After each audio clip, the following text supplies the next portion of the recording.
या इमां पुष्पितां वाचं प्रवदन्त विपश्चित वेदवादरताः पार्थ न्यान्यदस्तीति वादिनः कामात्मानः स्वर्गपरा जन्म फलप्रदां क्रियाविशेषबहुलां भोगैश्वर्य गतिं प्रति भोगैश्वर्यप्रसक्तानां तया उपयतचेतसां व्यवसायित्मका बुद्धि समाधौ न विधीयते। तो भगवद गीता के इस 42, 43 और 44 के श्लोक में भगवान कहते हैं दूसरे अध्याय में कि हे अर्जुन, जो भोगों में तन्मय हो रहे हैं, जो भोगों में डूबे हुए हैं, जो कर्म फल के प्रशंसक वेद वाक्यों में ही प्रीति रखते हैं, जिनकी बुद्धि में स्वर्ग ही परम प्राप्य वस्तु है, जो स्वर्ग से बढ़कर दूसरी कोई वस्तु ही नहीं है ऐसा कहने वाले हैं, वे अविवेकी जन इस प्रकार की जिस पुष्पित अर्थात दिखाओ शोभायुक्त वाणी को कहा करते हैं, जो कि जन्म रूप कर्मफल देने वाली एवं भोग और ऐश्वर्य की प्राप्ति के लिए नाना प्रकार की बहुत सी क्रियाओं का वर्णन करने वाली है, उस वाणी द्वारा जिसका चित्त हर लिया गया है, जो भोग और ऐश्वर्य में अत्यंत आसक्त है, उन पुरुषों की परमात्मा में निश्चयात्मक बुद्धि होती नहीं है। तो भगवान कहते हैं कि वेदों में भी ऐसी कई कुछ बातें हैं कि इंसान को आप ये कर्म करोगे, ये यज्ञ करोगे तो आपको स्वर्ग की प्राप्ति होगी और आप स्वर्ग के भोग भोग पाएंगे, और ये करोगे वो करोगे तो आपको इस पृथ्वी के नहीं स्वर्ग के अपार भोग की आपको प्राप्ति हो सकती है। तो ये सब बातें हमें सोचने जैसी है। भगवान ने निष्काम कर्मयोग की बात कही है। निष्काम कर्मयोग यानी किसी भी प्रकार की कामना से रहित कर्म, उसका नाम है निष्काम कर्मयोग। करने वाले हम नहीं है, इसलिए कर्म के फल पर अधिकार हमारा नहीं है। भगवान कहते हैं प्रकृतेर क्रियमाणानि गुणे कर्माणि सर्वश अहंकार विमूढ़ात्मा कर्ता अहम इति मन्यते। सभी कुछ कर्म जो होते हैं प्रकृति के अनुसार होते हैं, आप करने वाले नहीं है। जो गुण आपको परमात्मा ने दिए हैं उसी के हिसाब से आपसे कर्म होते हैं, उससे ज़्यादा कम होते नहीं है। लेकिन अहंकार विमूढ़ आत्मा, जिसका दिमाग अहंकार से छा गया है कि मैं बड़ा करने वाला हूँ, कर्ता अहम इति मन्यते, मैं करता हूँ, मैं करने वाला हूँ, ऐसा मानते हैं। जैसे हमारे नरसिंह मेहता कहते हैं गुजराती में, हूँ करूँ ए जगन्यांता सकटनो भार जेम स्मानता ने। जो इंसान ऐसा सोचता है कि मैं करने वाला हूँ, वो सबसे बड़ा प्रगाढ़ अज्ञानी है। और भगवान कहते हैं कि जो युक्त होता है, जो भगवान का निष्काम कर्म में जुड़ा हुआ जो योगी होता है, वो कुछ और ही बात करता है कि जो गुणों से वर्तन्ति प्रकृतिर क्रियमाणानि गुणे कर्माणि सर्वस्व। मैं करने वाला हूँ नहीं हूँ, प्रकृति ही करने वाली है। इति मत्वा न सज्जते। जो आप इस प्रकार मानकर जो योगी है वो अभिमान नहीं करता कि मैं करने वाला हूँ। तो ये प्रकृति के गुणों के हिसाब से गुणों से वर्तन्ति इति मत्वा न सज्जते, उसी के प्रकार कर्म होते हैं। तो कर्म के फल पर आपका अधिकार कैसे हो सकता है?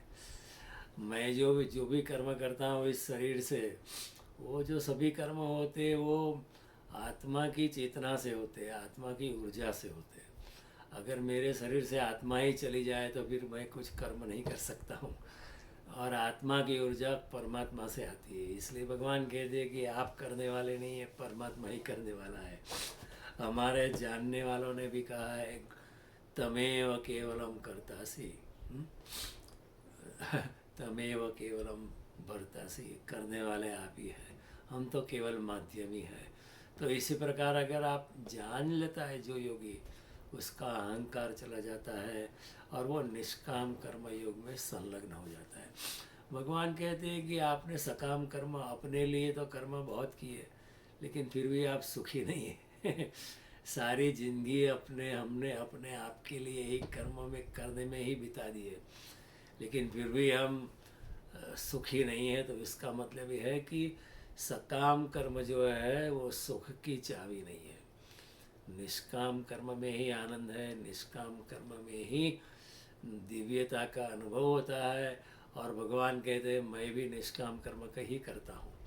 इतने सारे ब्रह्मांडों की रचना मैंने की है, लेकिन मैंने गिनती भी नहीं रखी है कि कितने किए हैं।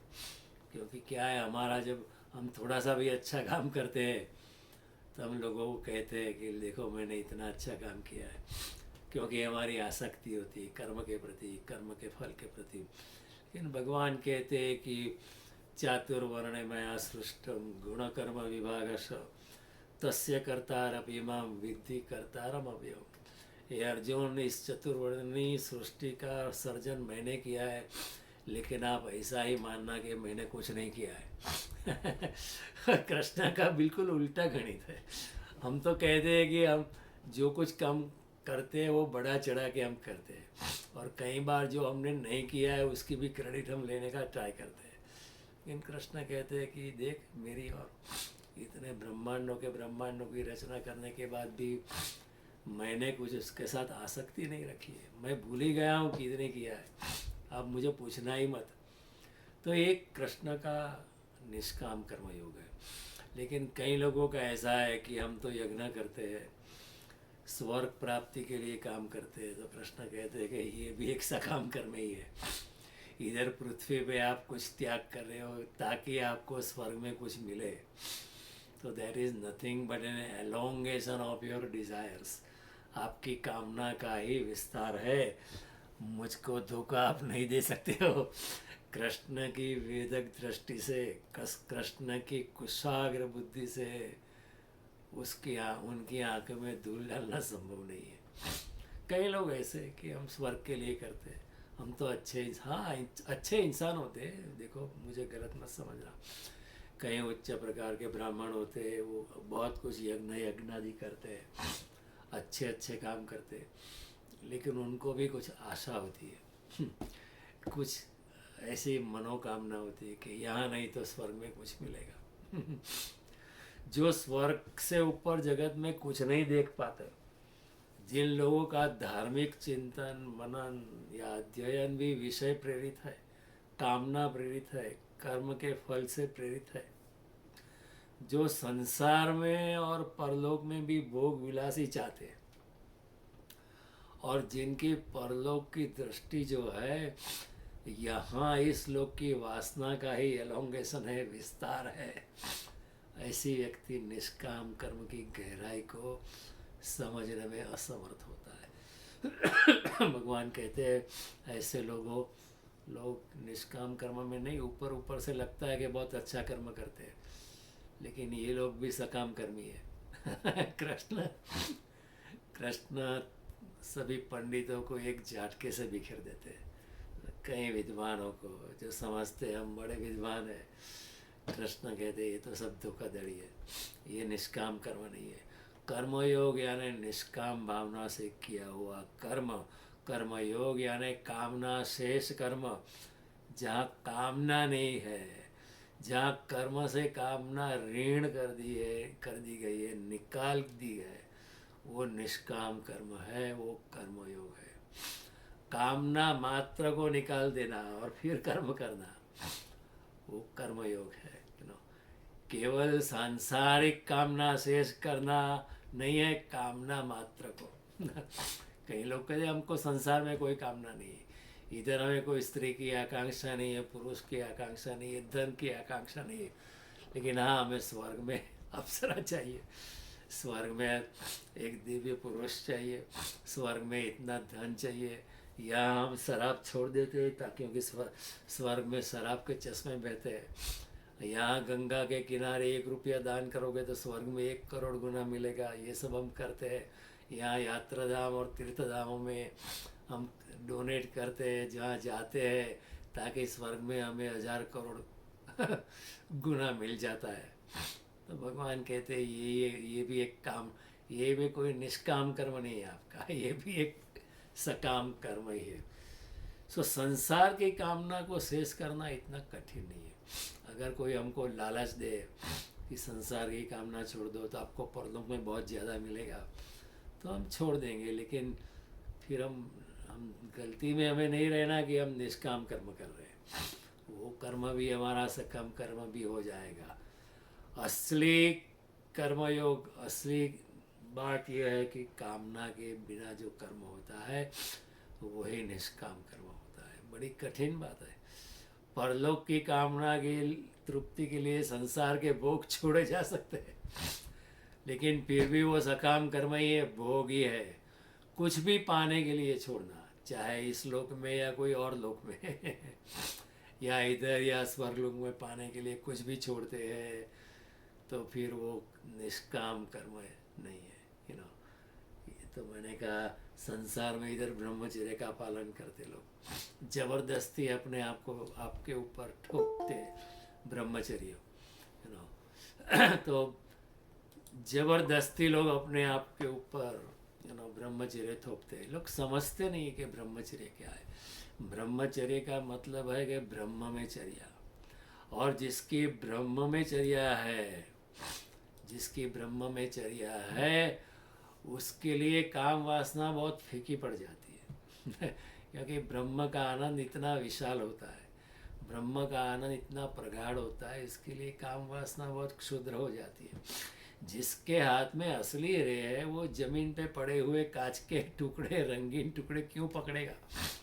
तो ब्रह्मचर्य का ये अर्थ है कि ब्रह्म में चर्या, दिलो दिमाग में पूरे कण कण में ब्रह्म छाया है। जब ऐसी अवस्था होती है तो उसका नाम है ब्रह्म में चर्या, ब्रह्मचर्य। और ऐसे ब्रह्म की चर्या होती है तो काम वासना में दिल ही नहीं होता है, उसके तरफ मन जाता ही नहीं है। आपको जबरदस्ती नहीं करनी पड़ती। कई लोग जबरदस्ती करिए तो फिर वो लोग रुग्ण हो जाते हैं, न्यूरोटिक हो जाते हैं, बीमार हो जाते हैं। ऊपर ऊपर से स्त्री से भागते या पुरुष से भागते, लेकिन दिमाग में स्त्री ही चलती है और जितना स्त्री से भागते इतना स्त्री ज़्यादा पीछा करती है मानसिक ढंग से। तो वो कोई ब्रह्मचर्य नहीं है। महात्मा गांधी ने ये विचार मात्र विकार है, विचार भी विकार है। ऐसा नहीं कि आपने एक्चुअल सेक्सुअल एक्ट में आप चले गए, आपने सोचा भी, भावना भी की, तो भी वो एक कामना ही है, वो भी एक ब्रह्मचर्य नहीं है फिर। लेकिन कृष्ण कहते हैं कि इधर आप कोई कर्म करते हैं और कहते हैं कि हमें इधर कुछ नहीं चाहिए, स्वर्गलोक में हमें मिलेगा इसलिए करते हैं, तब कृष्ण कहते हैं ये भी एक अपने आप को धोखा देना है। This is cheating your own, अपने आप को ही आप चीट कर रहे हो। ये भी एक सकाम कर्म ही है। स्वर्गलोक में कुछ मिलेगा ज़्यादा, यहाँ ये कर देते हैं, यहाँ यज्ञ कर देते हैं, स्वर्गलोक में अच्छा राज्यासन मिलेगा। तो ऊपर से तो अच्छा लगता है कि चलो यज्ञ करता है, कर्मकांड करता है, लेकिन कृष्ण कहते हैं वेदों में ऐसी बहुत प्रक्रिया बताई गई है, वेद ऐसी प्रक्रिया से भरे पड़े हैं, लेकिन कृष्ण उसको अनुमोदन नहीं दे रहे। कृष्ण कहते हैं कि ठीक है वेदों में ऐसी बातें है, लेकिन वेदों में दूसरी भी बातें है। अरण्यक है, भक्ति योग है वेदों में, नारद भक्ति सूत्र है, सांडिल्य भक्ति जिज्ञासा है, उपनिषद है वेदों में। लेकिन वेदों के बहुत ज़्यादा 75% portion is giving you procedures कि इस प्रकार के यज्ञ करोगे तो इस प्रकार का फल मिलेगा। तो ऊपर ऊपर से कोई यज्ञ करता है तो हमें अच्छा लगता है कि चलो ये तो निष्काम कर्म करता है। कृष्ण कहते हैं कि ये वेदों की फली फूली वाणी में देखो उनका क्या कहना, मैं उनके ही शब्दों में कहता हूँ।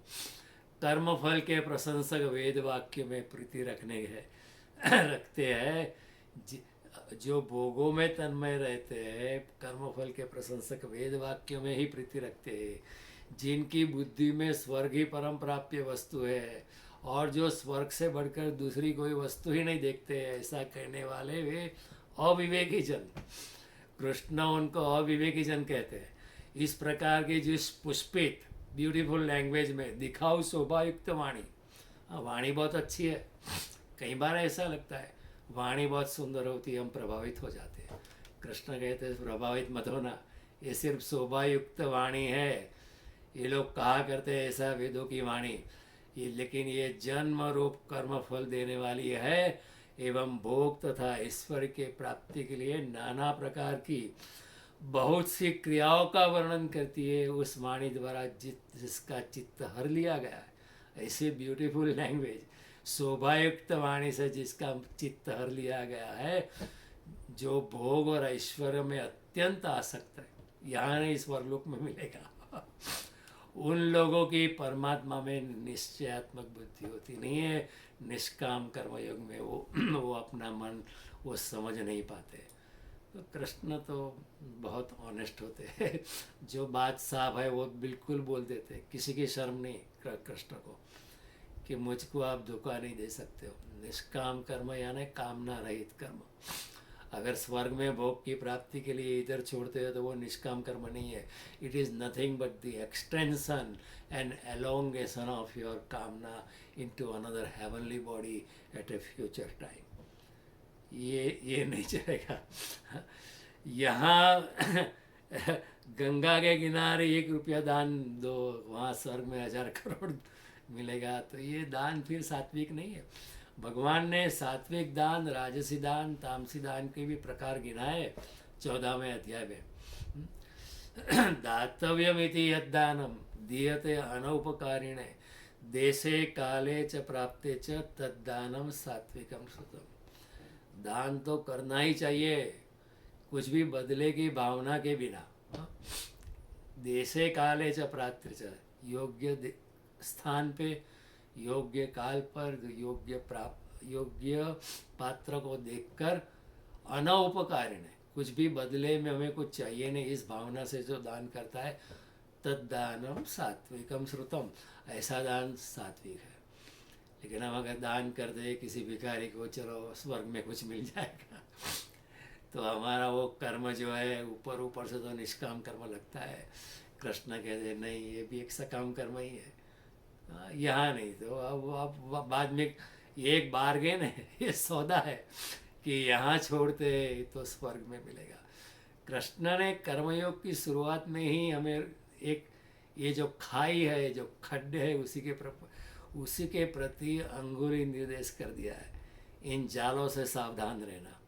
कर्मयोग यानी बिल्कुल निष्काम कर्मयोग, कोई भी अपेक्षा नहीं है, कोई भी जरा एक छोटी सी भी इंच भर भी लेस मात्र अपेक्षा नहीं है। ऐसा अगर कर्म है तो वो कर्मयोग है।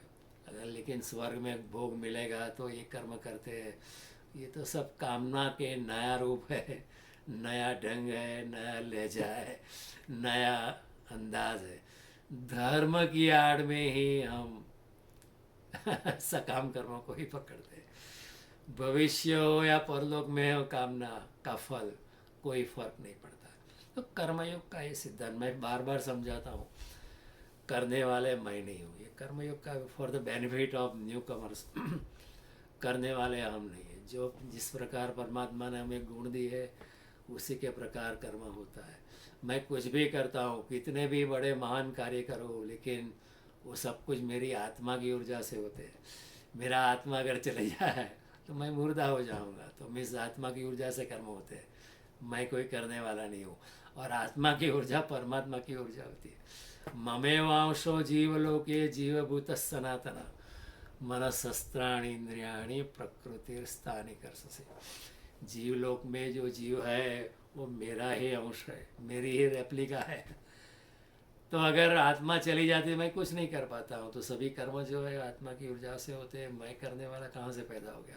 और इनवॉलंटरी मेडिकल एक्शन जो होती है, हाथ पग मैं हिला सकता हूँ, बुद्धि चला सकती हूँ, बोल सकता हूँ, वाणी का उपयोग कर सकता हूँ, मन का उपयोग कर सकता हूँ, लेकिन इनवॉलंटरी मेडिकल एक्शन पे मेरा कोई कंट्रोल नहीं। मैं कैसा सांस श्वास क्या मैं लेता हूँ रात को सो जाता हूँ तो श्वास अपने आप चलती है, प्रकृति मुझसे श्वास लेती है।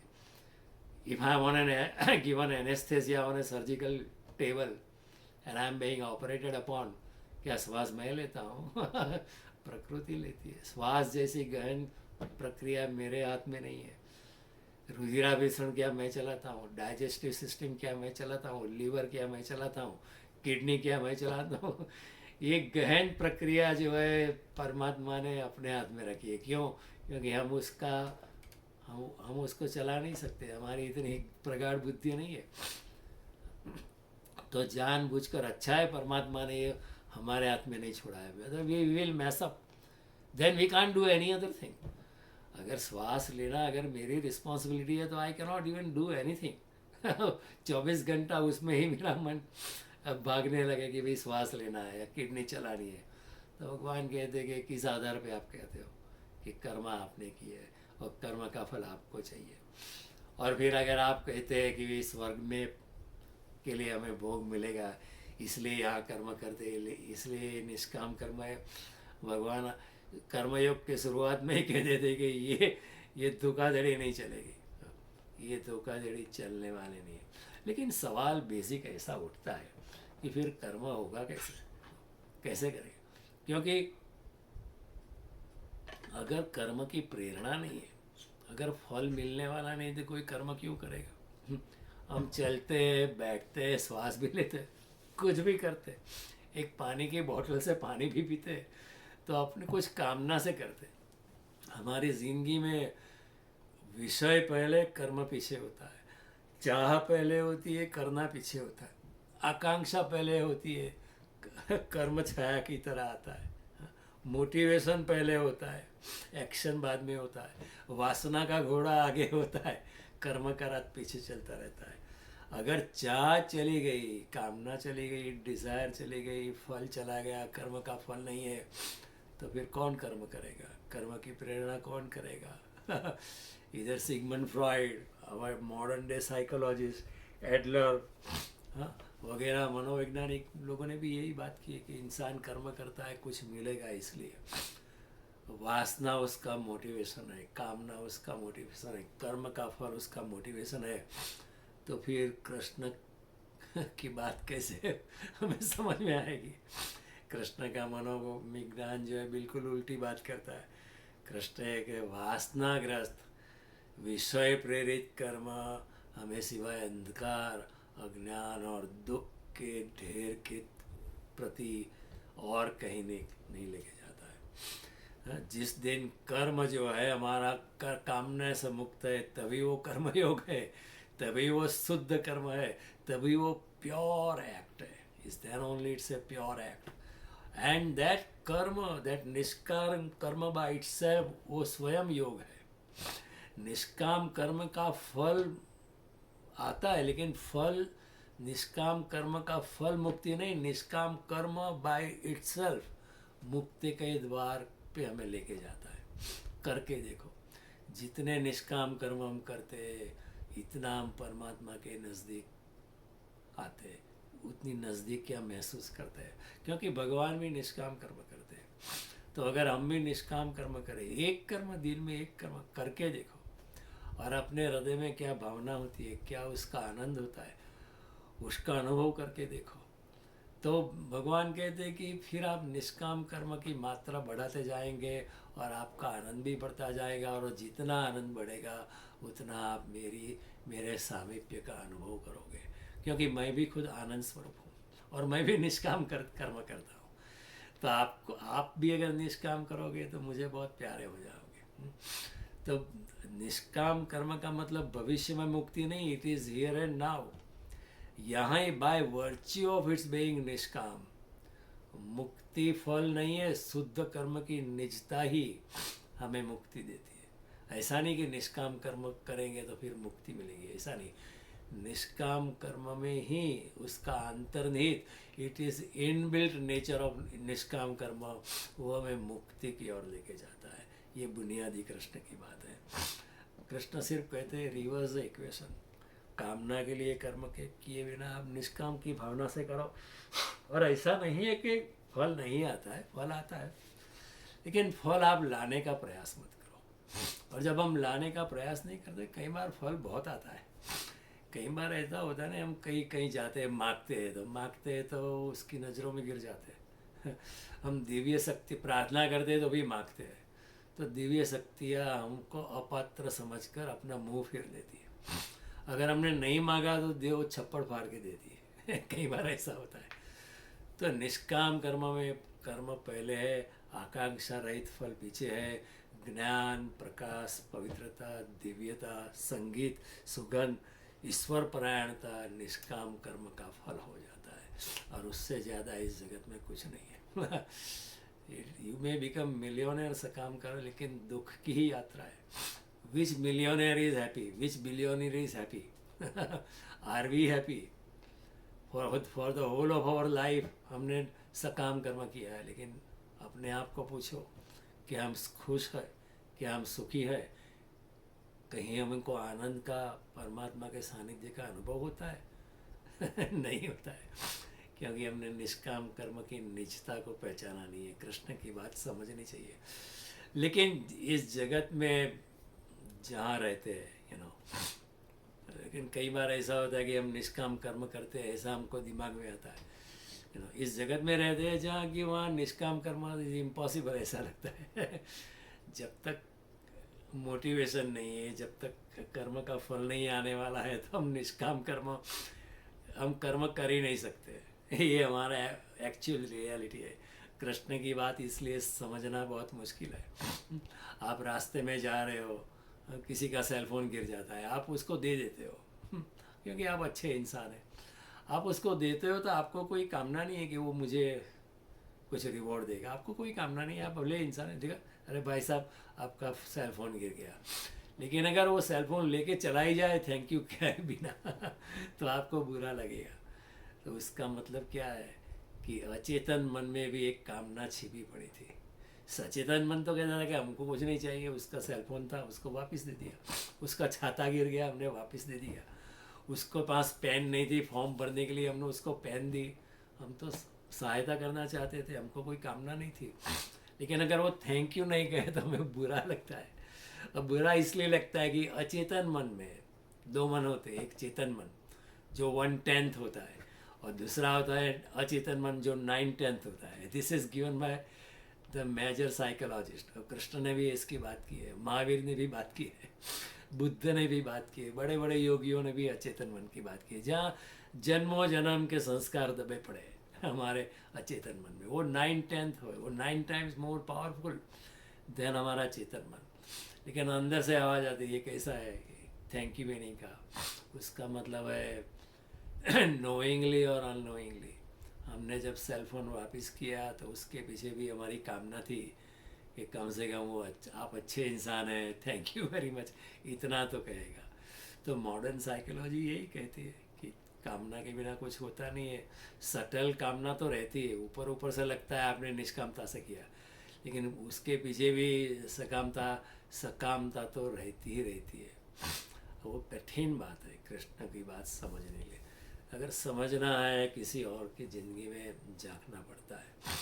मैंने अगली बार बात की थी, थोड़ा सा आज मैं थोड़ा सा पुनरावर्तन करता हूँ क्योंकि बात बहुत कठिन है। हम लॉजिकली देखने जाए, स्लाइस एंड डाइस करने जाए, तो कृष्ण को हम चैलेंज करना चाहेंगे कि ये कैसे हो सकता है, निष्काम कर्म इज इम्पॉसिबल। इंसान हिलता डुलता है तो भी उसके पीछे भी कुछ होता है। लाभ बिना लालो लोटे नहीं है, हम गुजराती में कहते हैं। पड़े पोदड़ो धूणूच के समथिंग यू वांट, खानदानी चोर हूँ, कुछ तो लेके जाऊँ। हमने ऐसे ही क्यों ऐसे ही चोरी करने नहीं आया, कुछ तो लेके जाऊँगा। लेकिन कृष्ण की बात कठिन है, उसके लिए किसी और के ज़िंदगी में झांकना पड़ेगा। और ऐसे लोग हुए इस पृथ्वी पर जिन्होंने निष्काम कर्म किए हैं, और ऐसा नहीं कि वो निष्काम करने वाले भूख से मर गए। वो बड़े आनंद में रहते हैं, परमात्मा के सानिध्य का अनुभव करते थे। मैंने अगली बार आपको समझाया था कि अकबर ने एक बार तानसेन को पूछा कि तुम इतना अच्छा बजाता है, इस सारे संसार में सर्वश्रेष्ठ बजाने वाला तू है, लेकिन तेरा भी कोई गुरु होगा ना।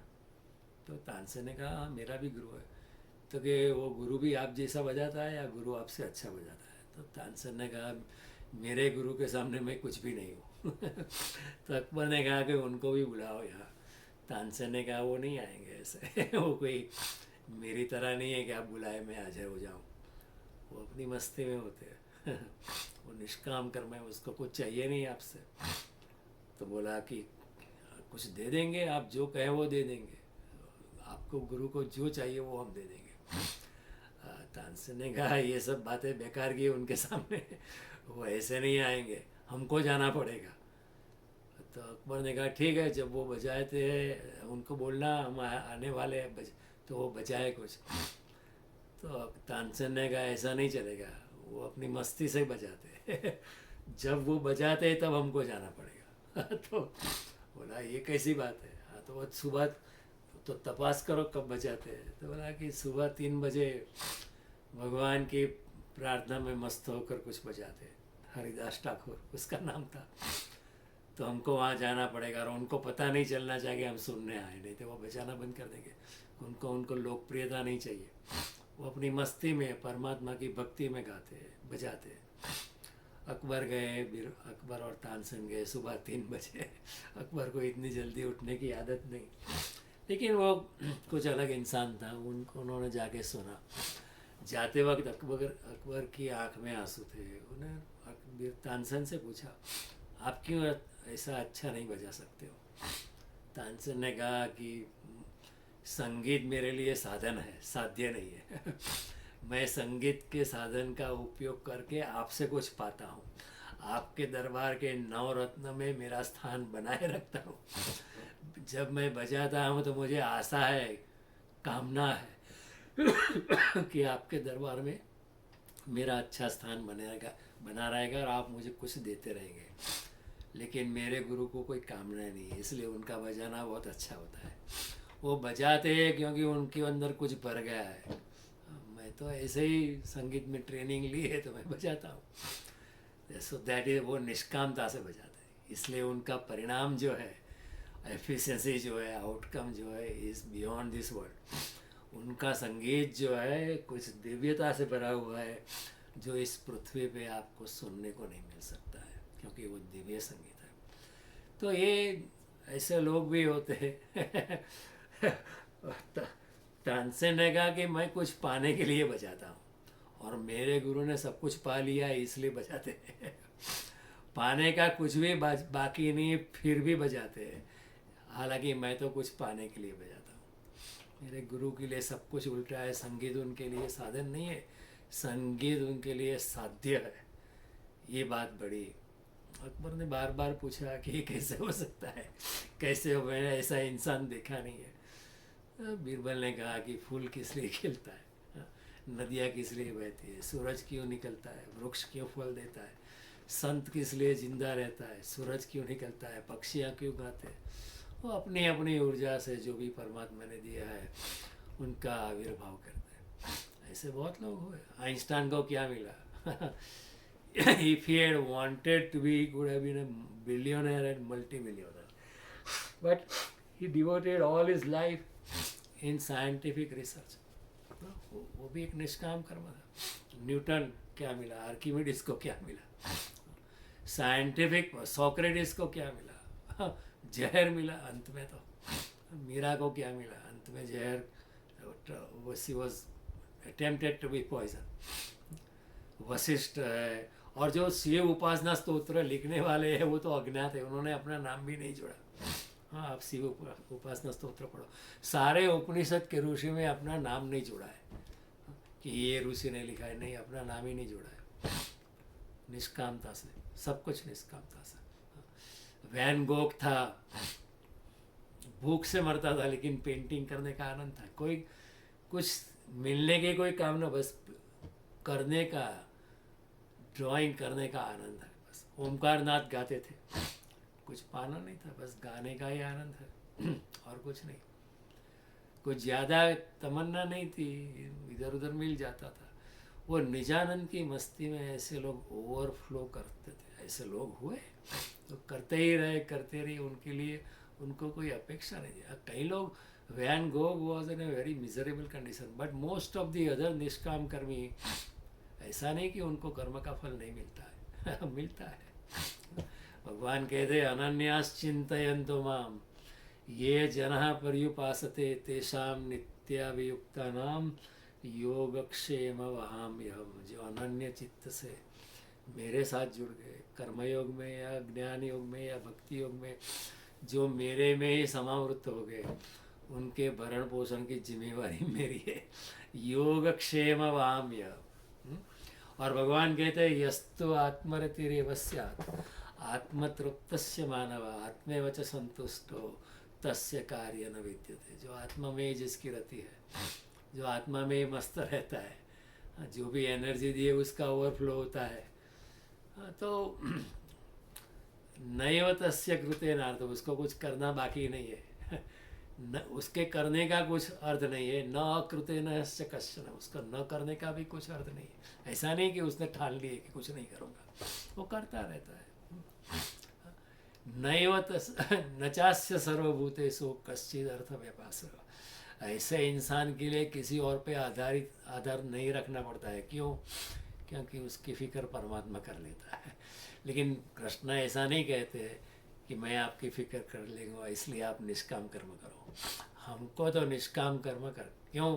कृष्ण ने कहा इसलिए। Don't even argue, don't even slice and die. Krishna ने कहा, योगेश्वर कृष्ण ने कहा, जगत गुरु कृष्ण ने कहा, बस कर देने का, और फिर परिणाम तो अच्छा ही आता है। आनंद, ब्लिसफुलनेस, परमात्मा के सानिध्य का अनुभव, और फल तो आता रहता है, ऐसा कि नहीं आता। इस जगत में अंधेर नहीं है। छोटा भी अगर निष्काम कर्म करते हैं तो इस लोकांतर में उसके तरंग जाते हैं। और ऐसे भी देखा जाए, मनुष्य के सिवा सारा जगत, सारी प्रकृति भीतर से जीती है। एक मनुष्य ही ऐसा है, बाहर से जीता है, आर्टिफिशियल लाइफ जीता है। इसलिए तो कृष्ण की बात हम पकड़ नहीं पाते। क्यों कोयल गाती है? बस अंदर से आनंद का आविर्भाव है। क्यों मोर नाच करता है? बस आनंद का आविर्भाव है, आनंद का एग्जीबिशन है। बस आनंद से, मस्ती से नाचना है। इसलिए गोरखनाथ ने कहा था, हंसी बा खेली बा नाची बा। गोरखनाथ को लोग समझे नहीं, वो बहुत बड़े संत थे, बहुत बड़े संत थे। उनकी वैज्ञानिक जो टेक्निक्स उन्होंने दी थी, लोग समझ नहीं पाएंगे। इसलिए लोगों ने कहा ये गोरख धंधा है। ये बिल्कुल बात गलत है। गोरखनाथ ने कहा हंसी बा खेली बा नाची बा। परमात्मा के पास जाना है, हंसते जाना, हंसते हंसते जाना, खेलते खेलते जाना, नाचते नाचते जाना। इसे मुंह लटका के मत जाना। Seriousness is a disease. Krishna भी कहते हैं प्रसन्न चेतसो यासु बुद्धिर पर्यवतिष्ठति। जिसको प्रसन्न चेतना में रहता है, प्रसन्नता में रहता है, उसकी बुद्धि ही अध्यात्म में गति कर सकती है। Otherwise you can be miserable. If you are miserable, फिर चेतना भी मिजरेबल हो जाती है। और चेतना जब मिजरेबल हो जाती है, the gravitation of the earth is pulling down. चेतना अगर प्रसन्नता में रहती है, then the grace of God is pulling it up. It's our choice. हंसते हंसते हंसते रहना, laugh laugh and laugh and the world will laugh with you, so said William Shakespeare. भगवान भी ये कहता, आनंद से जियो, मस्ती से जियो, छोड़ो ये सीरियसनेस से क्या कहाँ पहुँचेंगे। कुछ नहीं होता है। और कुछ अव्यक्त ऊर्जा का ओवरफ्लो, वो निष्काम कर्म है। भविष्य के लिए, किसी कारण के लिए कुछ करना है, वो सकाम कर्म है। हमारे अंदर ऊर्जा है, वो फॉर नो राइम और रीजन लेट इट ओवरफ्लो। कुछ ना कुछ तो करेगा ने। कृष्ण भी कहते हैं नहीं कश्चित क्षणम अभी जातु तिष्ठत्य कर्म को कार्यते अवसक कर्म सर्व प्रकृतिर जैर गुणे। प्रकृति से उत्पन्न हुए गुण के हिसाब से सब लोग कुछ ना कुछ कर्म करते ही रहते हैं। एक कर्म किए बिना एक क्षण भी नहीं रह जा सकता है। अगर आप बैठे रहते हो, बैठना भी कर्म है। श्वास लेते हो, सिर्फ और कुछ नहीं करते तो भी वो भी एक कर्म है, क्योंकि उसके पीछे भी जीवेषणा है।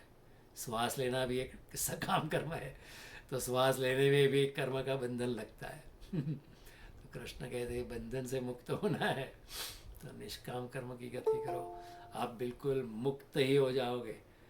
निष्काम कर्म की गति में आप बिल्कुल मुक्त हो जाएंगे।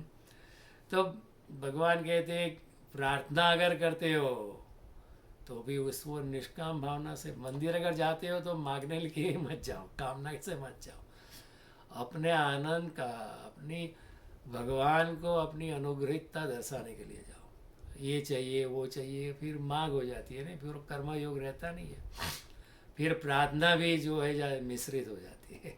प्रत्येक कर्म प्रार्थना बन सकती है अगर वो निष्काम कर्म है। अगर आप निष्काम भावना से कर्म करते हो तो वो खुद अपने आप में प्रार्थना बन सकती है। लेकिन अगर हम सकाम भावना से प्रार्थना करते हैं तो फिर वो सकाम कर्म हो जाता है, प्रार्थना भी गंदी हो जाती है, प्रार्थना में डिमांड आ जाती है। जब हम परमात्मा को कहते हैं कि आप मेरी बेटी के लिए अच्छा वर ढूंढ के निकालो या मेरे बेटे को जॉब दे दो, तो हम इनडायरेक्टली परमात्मा को कहते हैं कि whatever you have done is not right, you have done injustice to me, you have to do it this way. we are advising परमात्मा।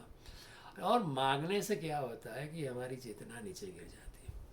देखो एक बार रामकृष्ण परमहंस को विवेकानंद ने कहा कि आपको इतना गले का कैंसर है, खाने पीने में भी इतनी दिक्कत हो रही है, खाना भी गले से नहीं उतर रहा है, तो आप माँ भवानी को कहते क्यों नहीं हो? आपका तो उसका साक्षात्कार है कि कम से कम ये बीमारी तो थोड़ी सी कम दे, आप खाना तो खा पाए।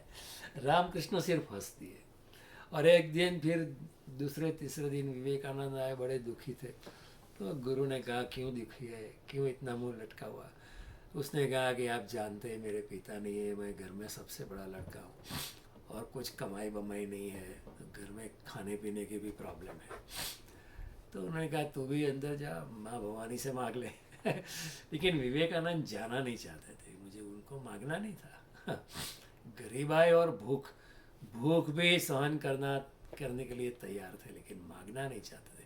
लेकिन गुरु ने जबरदस्ती की तो गए अंदर जाते ही वो अपनी योग निद्रा में अपने ध्यान में मस्तक होकर डूब गए।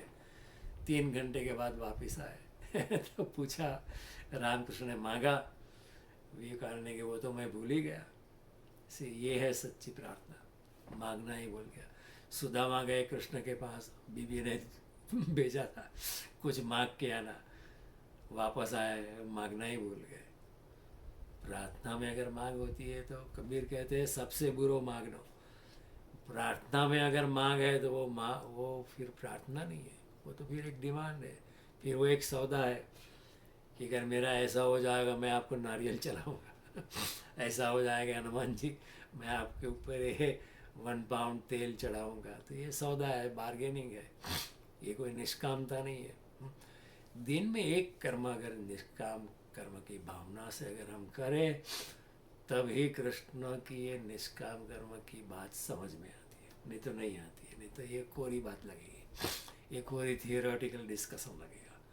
करके देखो और फिर देखो, और कुछ ना कुछ करते रहो निष्कामता की भावना से, कुछ ना कुछ, तो आपको परमात्मा का सानिध्य का अनुभव होने लगेगा। ये मैं ऐसे ही नहीं कहता हूँ, अपने अनुभव से भी कहता हूँ।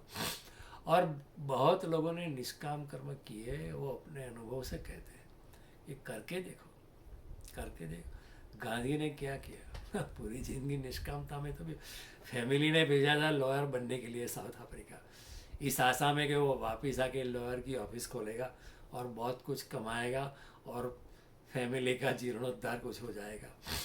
लेकिन लॉयर LLB डिग्री लेने के बाद भी उन्होंने फिर देश की आज़ादी के लिए उन्होंने निष्कामता से कर्म किया। सरदार ने भी किया, लोकमान्य तिलक ने भी किया, और खुद माधवराव से नेहरू जी ने भी किया। लेकिन कहने का तात्पर्य ये है कि निष्काम कर्म करके देखो। गीता नहीं पढ़ोगे एक दिन तो चलेगा, लेकिन एक दिन निष्काम कर्म करके देखो, तभी कृष्ण की बात समझ में आती है। 24 घंटों में एक, और जो कुछ भी होगा it is between you and your God. You don't have to even announce it, क्योंकि अनाउंस करोगे तो फिर क्या होता है, अहंकार बढ़ जाता है। जो भी आध्यात्मिक प्रगति हम करते हैं उसका अनाउंसमेंट कभी नहीं कर देगा कि मैं ये ध्यान करता हूँ या मैं गीता पे बोलता हूँ, मैं गीता का पाठ हर रोज करता हूँ। लोग अनाउंस कर दे मैं 3 बजे सुबह उठता हूँ ध्यान करने के लिए। ये सब फिजूल की बात है। अनाउंस किया फिर लोग आपकी प्रशंसा करेंगे, लोग आपकी प्रशंसा करेंगे तो आपका अहंकार बढ़ जाएगा, और अहंकार जितना बढ़ता है उतना परमात्मा दूर का दूर रहता है। जितना अहंकार कम उतना परमात्मा हमारे में ज़्यादा प्रवेश करता है, और जब अहंकार शून्य हो जाता है तो परमात्मा पूर्ण तरह प्रकट हो जाता है। जब शून्य हो जाता है इंसान, जिस दिन बुद्ध शून्य हो गए, जिस दिन गौतम सिद्धार्थ शून्य हो गया, उसी दिन उनको आत्मज्ञान हो गया, परमात्मा स्वरूप वो हो गए। तो ये बातें होती है। तो कृष्ण की बात जो है वो थियोरेटिकल नहीं है, प्रयोगात्मक है। ये कोई आइवरी टावर में बैठ के कृष्ण बात नहीं कर रहे। ये तो ये युद्ध के मैदान में जहाँ सघन कर्म होने वाला है वहाँ कृष्ण कर्मयोग की बात करते हैं, एंड इट्स वेरी अप्रोप्रिएट। कोई शांत सरोवर वृक्ष के नीचे किसी आश्रम में कोई ऋषि किसी शिष्य को बात करते, ये ऐसी बात नहीं है। ये तो एक्चुअल प्रैक्टिकल वर्क है। तो भगवान कहते निष्काम कर्म जो है सुख की चाबी है, आनंद की चाबी है, ईश्वर परायणता की चाबी है, और उसी चाबी से आप अपना उद्धार कर सकते हैं। और कई लोगों ने यहाँ किया है, कई लोगों ने ये निष्काम कर्म करके दिया है। उनके जीवन से भी हमें सीखना चाहिए, क्योंकि जिस जगह हम जी रहे हैं वहाँ तो निष्काम कर्म नजर ही नहीं आता है। It's not even sounding logical. किसी को हम निष्काम कर्म की बात करेंगे तो वो हमारी मजाक उड़ाएगा, लेकिन कृष्ण की बात अगर कृष्ण बात करते हैं तो उसमें बहुत कुछ छिपा पड़ा है, बहुत कुछ रहस्य अंदर है। पूरी गीता रहस्यपूर्ण है। भगवान बार बार कहते इदम तुते गुह्यतमं प्रवक्ष्यामि ज्ञान विज्ञान सहितम यत् ज्ञात्वा मोक्षसे अशुभात्। गुह्यतमं, ये गुह्य से भी गुह्य बात है। इति ते ज्ञानमाख्यातम गुह्यात् गुह्यतरम मया। ये अर्जुन, इसलिए इस तरह मैंने गुह्य से गुह्य ज्ञान तुझे दिया है। क्या गुह्य है? करने से पता चलता है, ध्यान करने से। कृष्ण की बात सिर्फ पढ़ना नहीं है, कंठस्थ नहीं करनी है, लेकिन उसका मनन करना है, चिंतन करना है। मनन और चिंतन से भी पार जाके, इंद्रियों मन बुद्धि से पार जाके ध्यान में उतरना है, तब कृष्ण की बातें समझ में आती, क्योंकि सब रहस्यमय बात है, गूढ़ बात है। बार बार भगवान कहते हैं भक्तों से मैं सखा चेती रहस्यमय तदुत्तमम्। तू मेरा भक्त है, मित्र है, इसलिए रहस्य, इसलिए ये गूढ़ ज्ञान जो है मैं तुझे दे रहा हूँ, रहस्य है। तो बार बार कृष्ण गीता में कहते हैं ये गूढ़ है, रहस्य है। क्यों कहते हैं? क्योंकि रहस्य है। It's all printed in black and white, it is all very well translated, फिर भी रहस्य है, क्योंकि वो फॉर्मूला है। आइंस्टाइन की formula is equal to mc², लेकिन फॉर्मूला से पता नहीं चलता है, उसकी गहराई में जाना पड़ता है। तो बहुत गहनता से गीता का अभ्यास करना, प्यार से, भक्ति से, कंठस्थ करने का प्रयास मत करना, भक्ति से, प्रेम से, कि कृष्ण ने कहा है। इस जगत में इससे ज़्यादा मूल्यवान क्या हो सकता है? This is straight from his mouth, this is straight from the horses mouth. इससे ज़्यादा अच्छा पूर्ण वचन कहाँ हो सकते हैं? और कृष्ण ने सिर्फ 700 श्लोक कहे, लेकिन उसमें पूरे वेद आ जाते हैं, पूरे उपनिषद आ जाते हैं, सब कुछ आ जाता है इतनी छोटी सी भगवत गीता में। It's a language is mathematical, language is telegraphic. तो कृष्ण ने बहुत हमारे मनुष्यता पे कृपा की है, और कृष्ण की ये निष्काम कर्म की बात समझने में लोगों को बड़ी कठिनाई होती है। और वो कहते हैं कृष्ण ऐसे ही बोलते हैं, कृष्ण ऐसा नहीं बोलते। कृष्ण को उद्धव जी ने पूछा श्रीमद् भागवत ने कि आपने कितने ब्रह्मांडों की रचना की? कृष्ण ने कहा मैंने गिनती नहीं रखी है। तो उद्धव जी ने कहा फिर भी आपने उसको सम एस्टिमेट तो दे सकते हैं आप। तो कृष्ण ने कहा अगर आप तो बेसमेंट में बैठे हैं और उसमें एक छप्पर से कोई किरण आती है, उसमें जितने रचकण दिखाई पड़े उतने ब्रह्मांड शायद मैंने बनाए, मैंने कोई गिनती नहीं है। देखो कृष्ण की अपरिहार्यता देखो, कृष्ण की अनासक्ति देखो, इतने बड़े महान ब्रह्मांडों की रचना की, लेकिन फिर भी मैंने किया है ऐसी कोई भावना नहीं है। इसलिए वो कृष्ण है, इसलिए वो परमात्मा है। और परमात्मा वही है जो बिल्कुल निरहंकारी होता है।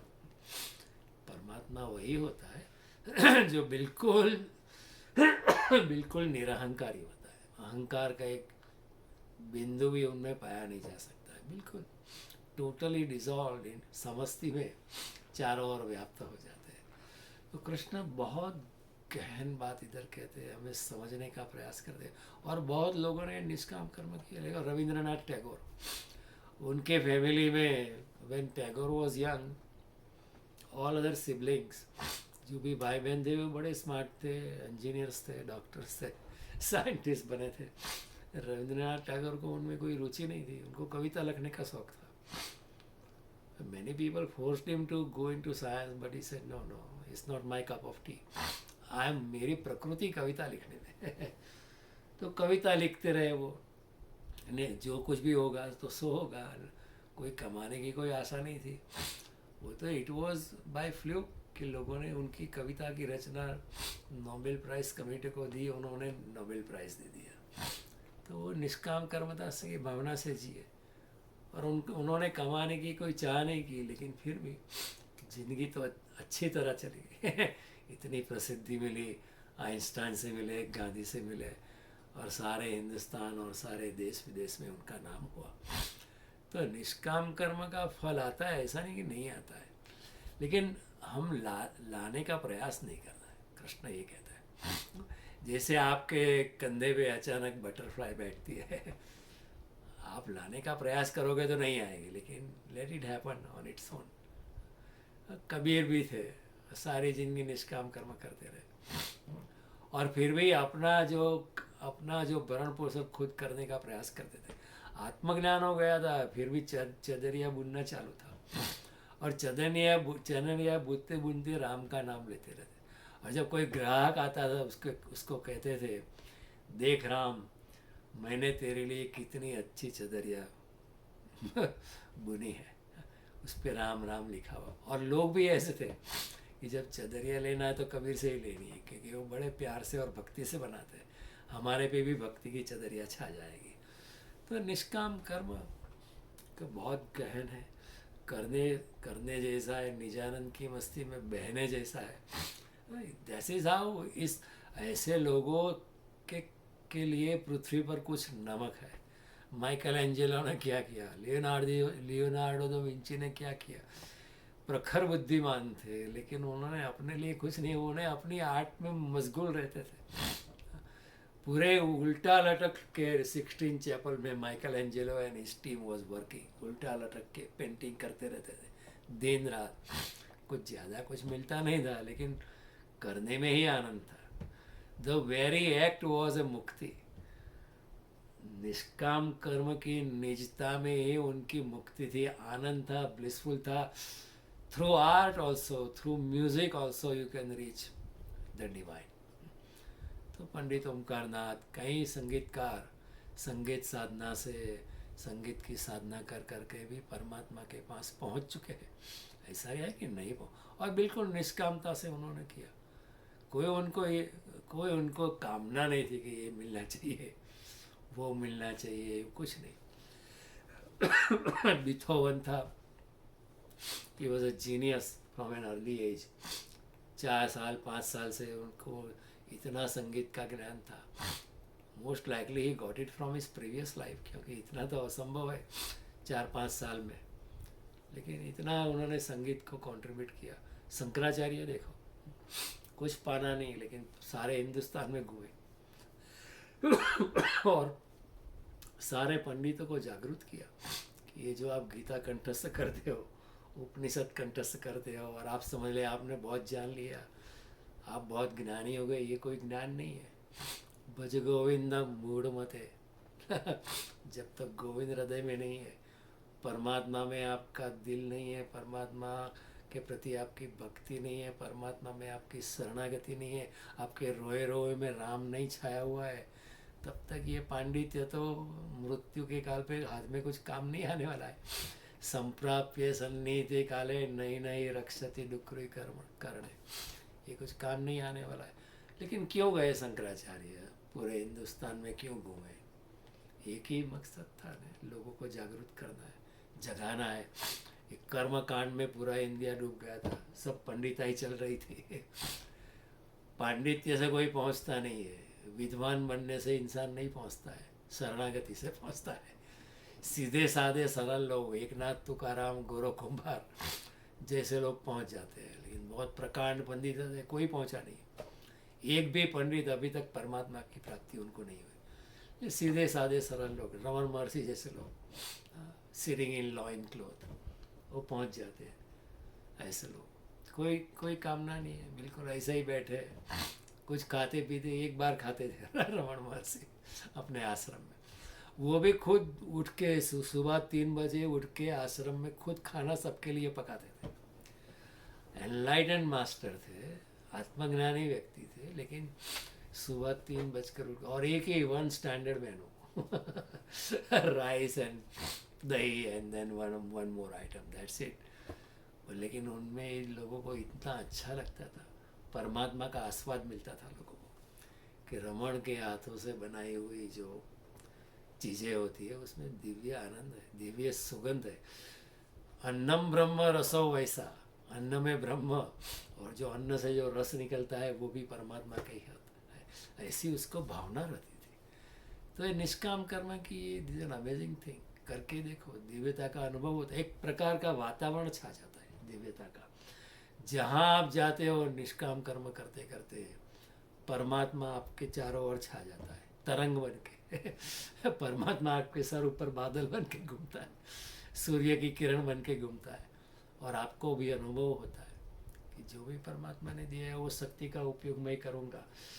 अभी हमारा कॉल जो 1 मिनट में ख़त्म हो जाएगा, गूगल मीट इज सेइंग। सो निष्काम कर्म की ये बड़ी गहन बात है, और कृष्ण ने हमें समझाने का प्रयास किया है। लोग समझ नहीं पाते, कृष्ण की बातें बड़ी गहन है, रहस्यपूर्ण है, हमें उसको समझने का प्रयास केवल भक्ति से, प्रेम से, शरणागति से ही हम उसको पकड़ सकते हैं। विद्वत्ता से नहीं पकड़ सकते, इंटेलिजेंस से नहीं पकड़ सकते, प्रेम से प्रकट सोए मैं जाना, ऐसा मीरा लिखती है। परमात्मा तो प्रेम से प्रकट होता है, ऐसे ही प्रकट नहीं होता है। तो thank you very much everyone for joining today's session, and we will meet again next Friday.